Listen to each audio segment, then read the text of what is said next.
Part of the seamless quality of a retreat like this for me is that at the moment I don't know how many days we've been here or how many days we have left, and I kind of enjoying that not knowing.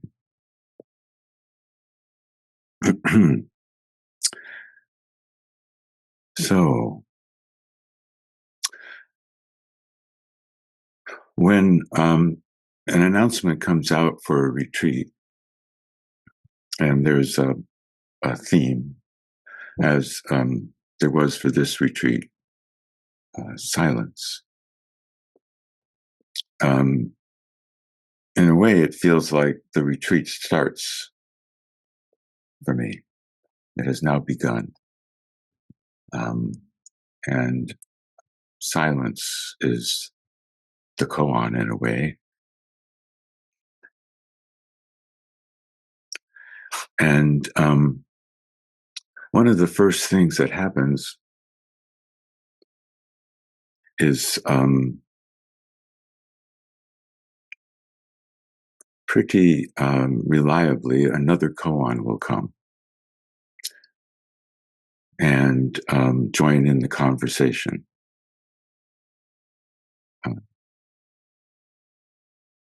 It's kind of a strange conversation because, as is true for me with koans, I drop them in and they go down deep, and I forget about them. It's kind of like taking a pill, just, and things bubble up from the inside and jump forth from the outside that remind me of the koan, and it's that kind of a conversation that happens when another koan joins in. So now there's more facets to the possibility of where things are going to come from and what's going to be illuminated. In the case of this silence, pretty immediately what came along was a koan in which a student says to the teacher, speech and silence are concerned with equality and differentiation. How can I transcend equality and differentiation? Transcend speech and silence. And the teacher's response is to say, I always remember south of the lake in the springtime, the partridges singing among the many fragrant flowers. And in that way, he didn't explain to the student. He gave the student a living, breathing example of transcending speech and silence. But he used words. My mind says, that's not it. But my experience tells me that he was not using words.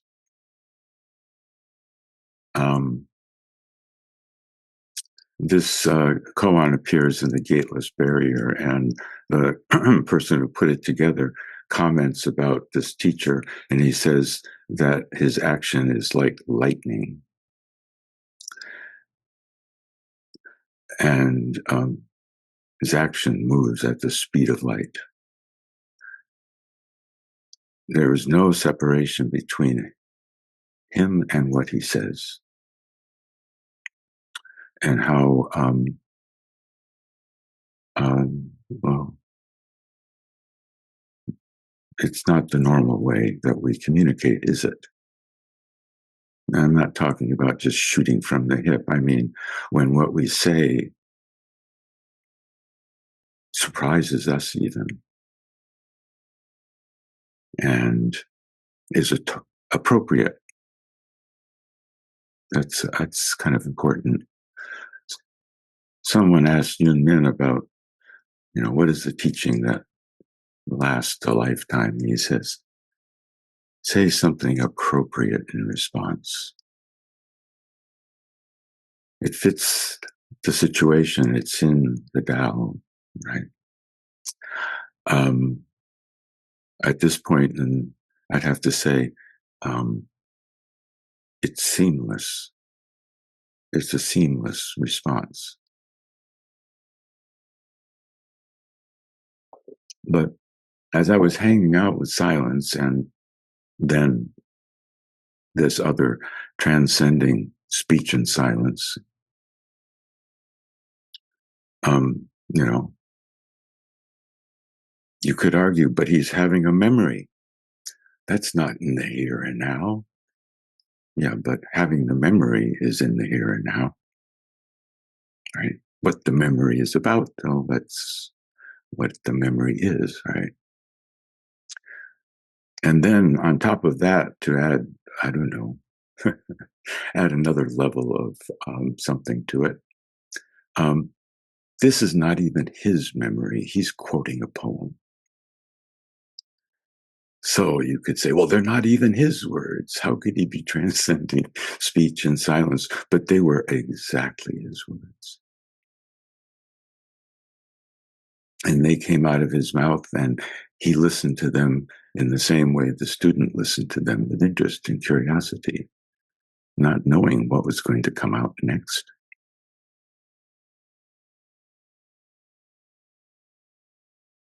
And feeling that sense of seamlessness between the call and the response.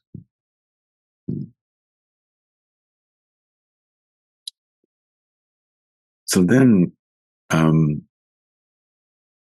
that way of responding like lightning seemed to be the lightning rod for another koan to come in, which was say something without moving your lips or tongue. Okay, I would say that the teacher, when he quoted the poem, was saying something without moving his lips or tongue. Same for me, it functions in the same way. It's about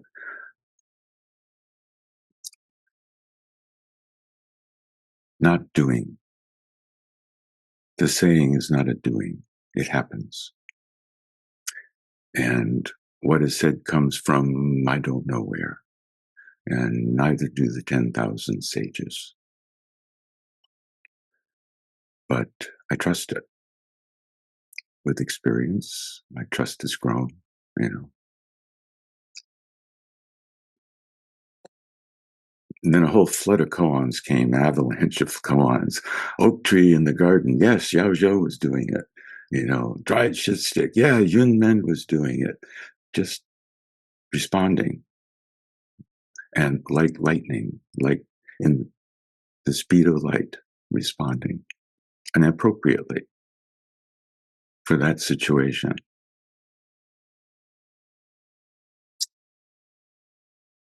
And I had a memory of maybe the first time I experienced that way that there can be, speaking can be a seamless experience. When thought and effort isn't involved, and it's like breathing, the words just come. And they're not just gibberish. They come and they are appropriate. Or the action comes and it's appropriate, right? And the memory I had was, it was a long time ago, like 1977. And I was in a place called McLeod Gunge, which I looked up because I wasn't sure about the spelling, and found that when I was there, first time in 77, again, I think in 78, it was a one street village, literally. There was one street that you arrived in that And the Dalai Lama's palace, which wasn't a palace at all, it was more like a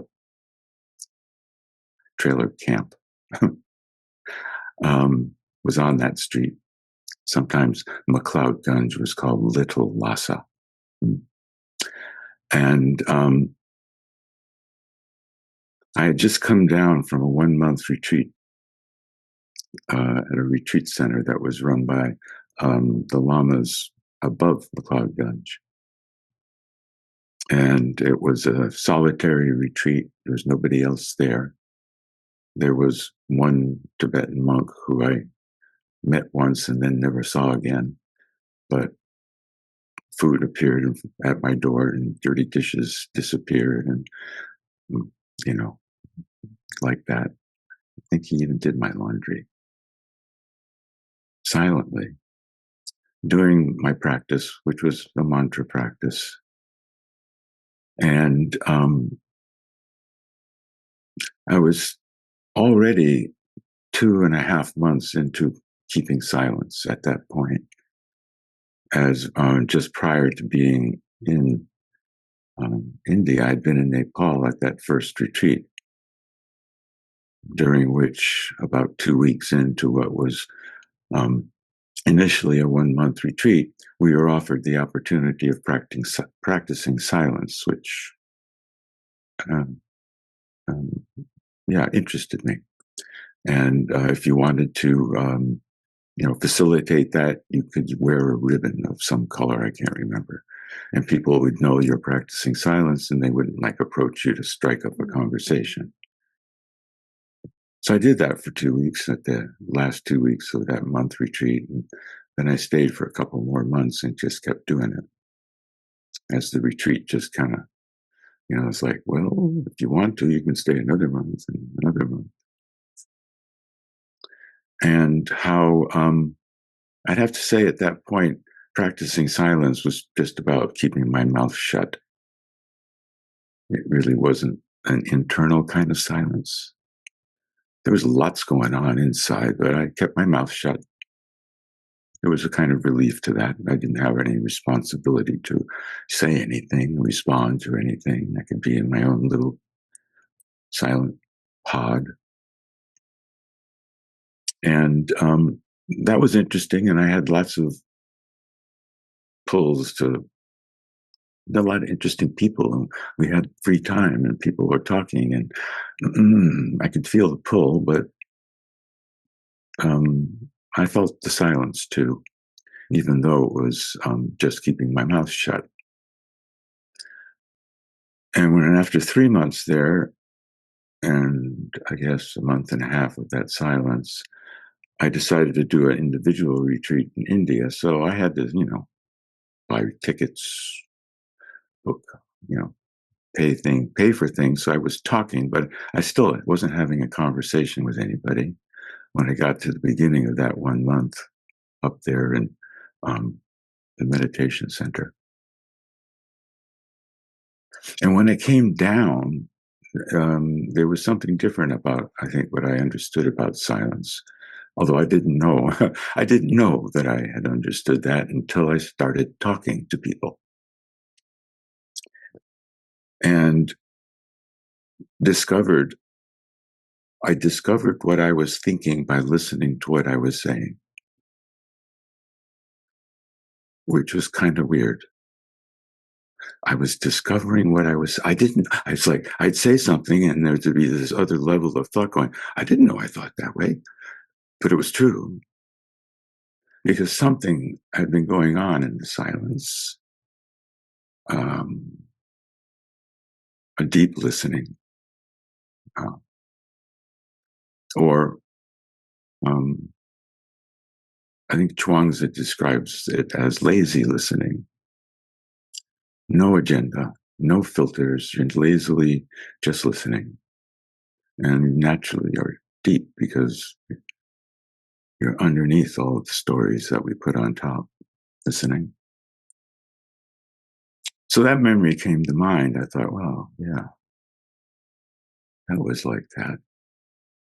Discovering what I was thinking, listening to what I was saying. And there's at the time, I couldn't say that I felt the seamlessness of it or would have been able to put a word to what I felt, but seamless seems to scratch the itch. Um, um, Now, this is all happening before the first night. And actually, I think the seamless got in on last Sunday when Tess brought it in on Sunday, I think. She talked about the seamless tune and the one hand, the single hand. So that got it sort of into the mix, seamless. And another thing that happens when I take up a koan, besides another koan coming, they just come. It's not, I don't go looking for them. There was a time when I would go looking for them, trying to find something that's going to give me something that's going to help me to understand this one. And now I don't. I don't know, wore that out. And they just come. And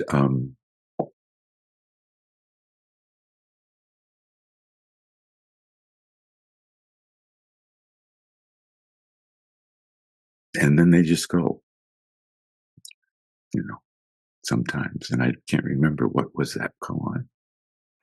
And I know better than to chase it because it just squirts away as I try to grab it. So I'll let it go. Trust that moving back.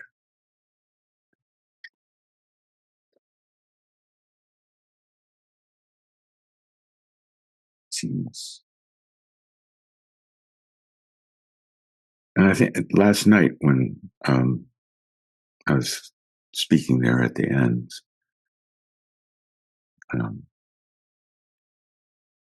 sending you all off for the night, that seamlessness between silence and the music, and how there's a way in which you can hear the silence in the music and the music in the silence, and they're seamless. So in addition to other koans coming, I find myself curious about an image. Somehow it feels like it would be helpful for my understanding, my experience, if I could just find the image that nailed it for me somehow.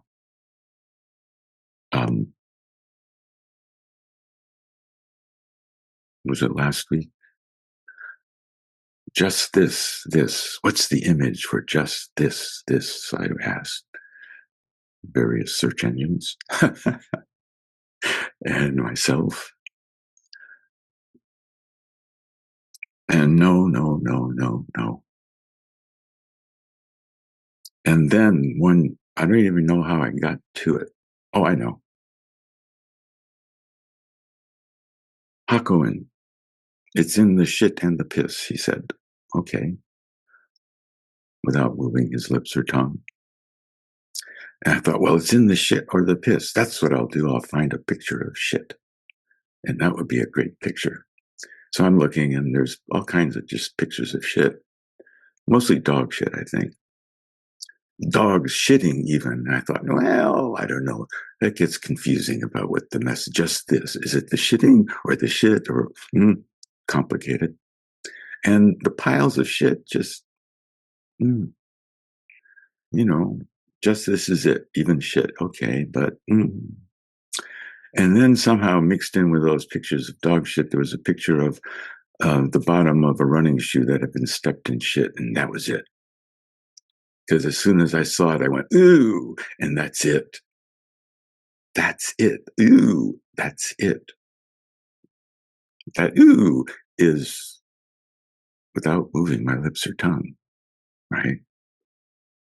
When you grab something hot and you cry out in pain. That's it. Fast as the speed of light. But we don't have to get burned or step in shit. It's happening all the time. We just have to get better at noticing it. And better at noticing how we don't notice it. I ran into a quote by R.D. Laing recently where he said, not noticing limits the sphere within which we can interact with the world, the universe. And there's nothing we can do about it until we can notice what the not noticing does to our experience. Notice, not noticing. And I'm going, oh, well, that's the noticing and the not noticing are also seamless, aren't they? I really can't have one without the other. They're like form and emptiness, wisdom, delusion. I can say that they're seamless, one and the same. But then Dongshan came along with that realization he had looking at his reflection. When he said, he is now me, I am now not him. Okay. So he's appreciating kind of both sides of the coin. He being maybe Dongshan's teacher, Jiangnan, who he left. But now I am not him. So, and I'm Dongshan. I am not Jiangnan. I am and I'm not. Okay. And there's I don't know, a habit, I guess, to think, well, the now of he now is me, that now. And the now of now I am not him are different nows. It's like now and then next this happens. And no, they're the same now. They're the eternal now. They are the now that is outside of time.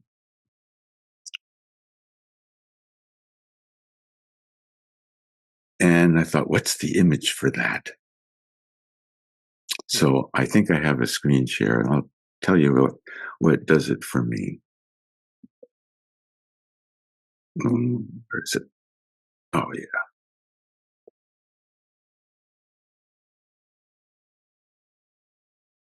You've probably seen this illusion, right? Is it a young woman or is it an old woman? Right? I look over here and I see an eyelash, a nose, and a kind of shapely chin and jawbone, and oh, it's a young woman. But wait a minute, that chin is actually the old woman's nose, and the ear is her eye, and the necklace is her mouth, and who's who? And it's seamless. Can you see both of them at the same time? That's kind of an interesting one, you know. So this and other kinds of illusions like this, for me, kind of get at that's like, okay, it is, it isn't. He is now me. It is now a young woman, and now it is not. And it's the same now. And I can see how it's the same now. So, you know, it feels like a what to call it, visual capping phrase practice, which, hey, I find it helpful to find an image to go with Koan, and not as a demonstration of my understanding, but as a vehicle to my understanding. So you might try that out. Anything really, a song. We're doing poems, sure, but anything can be it. Just this is it. Well, actually, it's not just this is it, is it? It's just this. This.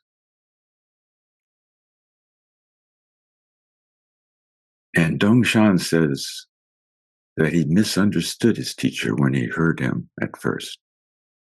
And I wonder, what's there to misunderstand?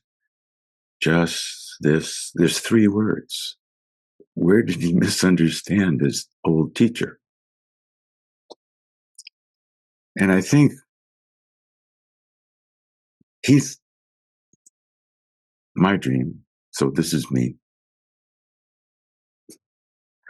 But for a long time, I thought that Jiangnan was saying that second this for emphasis. This, this.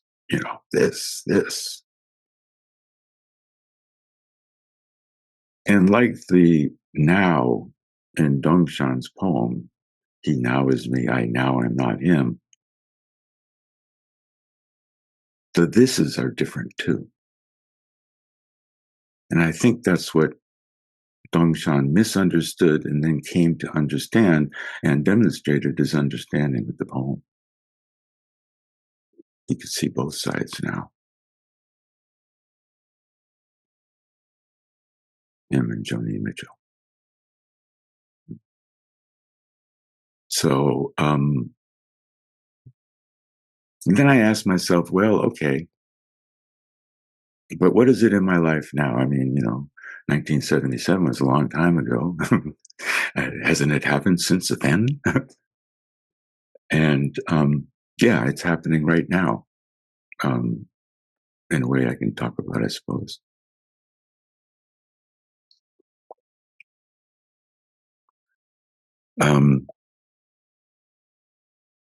My mother-in-law is going to be 90 years old in February on Valentine's Day of all days. It's great. It's perfect. And, 90, she's doing okay physically. She's doing okay mentally. She can use some help, which Sarasa, my wife, has put in place via public agencies in Japan for people to come and help clean and do shopping and check her blood pressure and stuff like that. But still,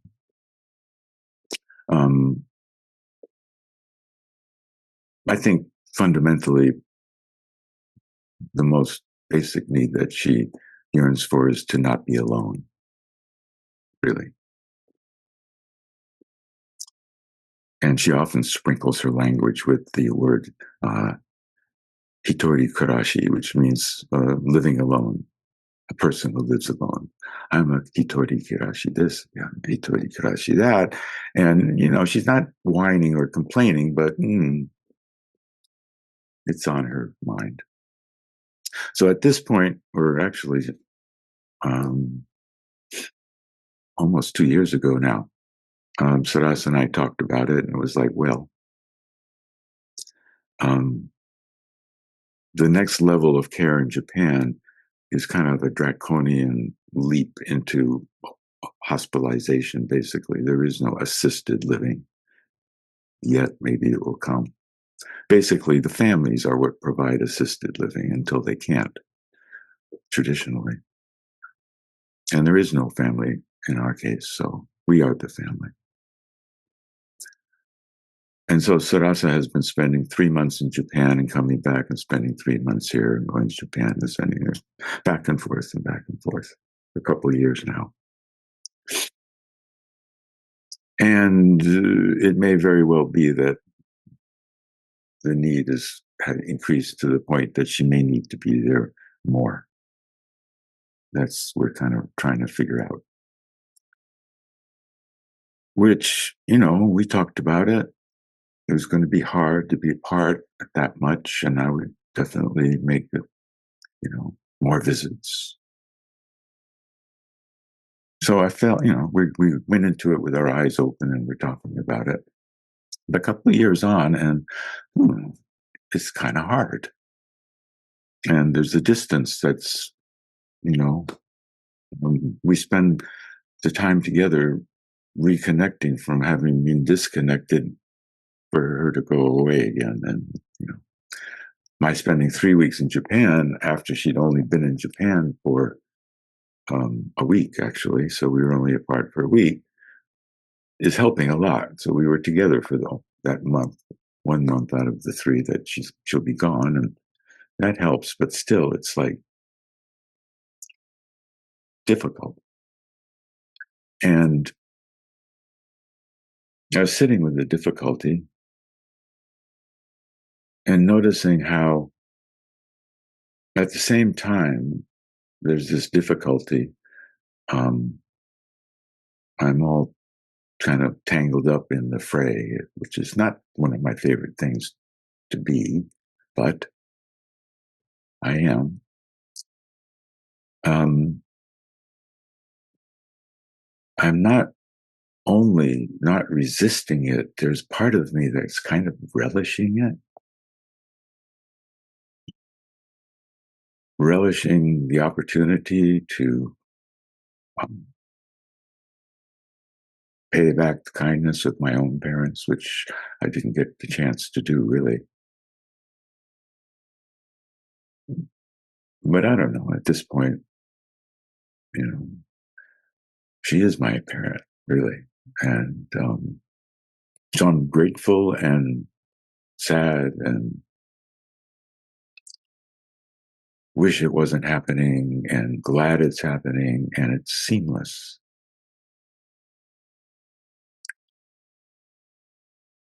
And the way that those things that I wish weren't happening, the things I feel about, and how I can still appreciate the whole ball of wax. Um, Reminds me of anchovy paste. I do not like anchovies.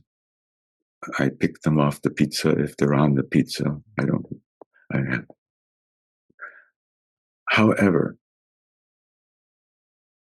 I have come through experience to appreciate the effects that anchovy paste can have when it's mixed in with other things, and have even had the experience of missing it when it wasn't there, or not exactly knowing what I was missing, but something was missing, and it was the anchovy paste, that stuff I hate. And that comes to mind as I sit with this. I'm so grateful to have this opportunity. I'm so wishing I didn't have this opportunity. Hmm. So I'd like to end with a poem. And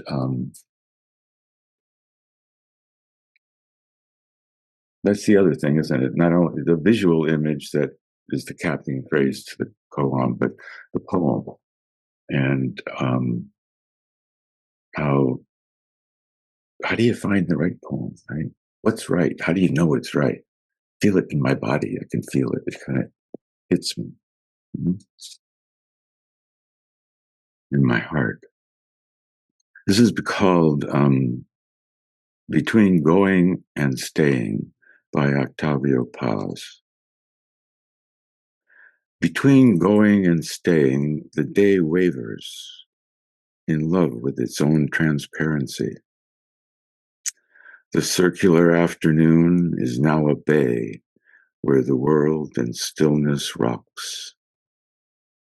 All is visible and all elusive. All is near and can't be touched. Paper, book, pencil, glass rest in the shade of their names. Time, throbbing in my temples, repeats the same unchanging syllable of blood. The light turns the indifferent wall into a ghostly theater of reflections. I find myself in the middle of an eye, watching myself in its blank stare. The moment scatters, motionless. I stay and go. I am a pause. Thank you.